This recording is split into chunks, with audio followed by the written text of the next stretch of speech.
The genealogies of Jesus presented in Matthew and Luke contradict each other in significant ways. In Matthew's genealogy, Jesus is linked to Jeconiah, also called Jehoiachin, but in Luke's genealogy, Jeconiah's name is absent.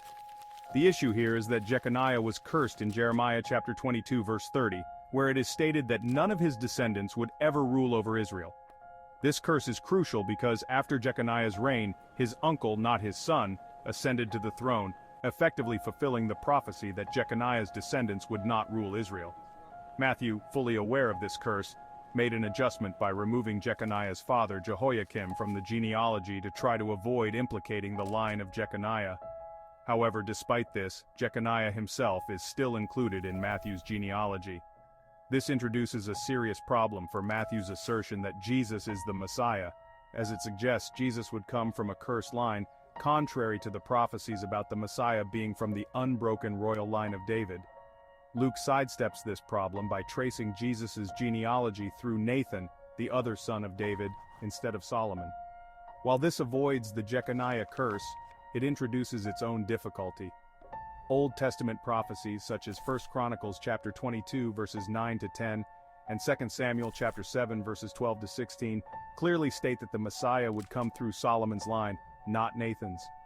By going through Nathan, Luke presents an alternative line that doesn't fulfill these specific prophecies, further complicating the genealogy. Matthew's genealogy is often defended with the argument of the virgin birth. Apologists suggest that since Jesus was born of a virgin, he avoided the cursed line of Jeconiah.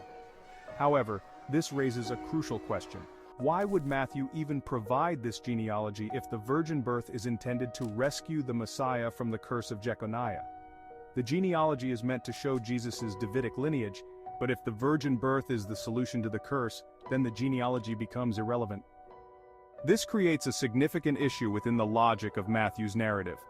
Some Christian apologists may turn to the Talmud to suggest that Jeconiah was forgiven for his sins in exile, which could resolve the issue of the curse.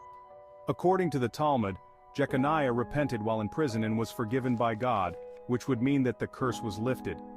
While this may seem to resolve the problem, it introduces a much larger issue for Christian theology.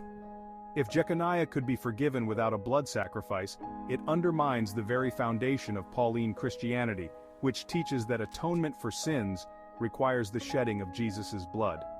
The Talmud story would imply that repentance alone could lead to forgiveness, which directly contradicts Hebrews chapter 9 verse 22, where it is stated that without the shedding of blood, there is no forgiveness. If Jeconiah, a notoriously wicked king, could be forgiven without a sacrifice, it raises the question, why was Jesus' sacrificial death necessary? The Talmud, in trying to resolve the genealogy issue, actually creates a much deeper theological problem. It suggests that God can forgive sins without a sacrifice, which challenges the core of Christian doctrine. In conclusion, the genealogy of Jesus in Matthew presents a number of contradictions and logical difficulties that are not easily resolved. The inclusion of Jeconiah in Matthew's genealogy despite the curse, and the choice of Luke to trace Jesus' lineage through Nathan, not Solomon, both raise significant challenges. The virgin birth explanation does not fully address the problem, and the Talmud's account of Jeconiah's repentance only deepens the theological crisis by suggesting that atonement can occur without a sacrifice. These contradictions point to deeper issues within the messianic claim, and the attempts to resolve them often lead to more complications.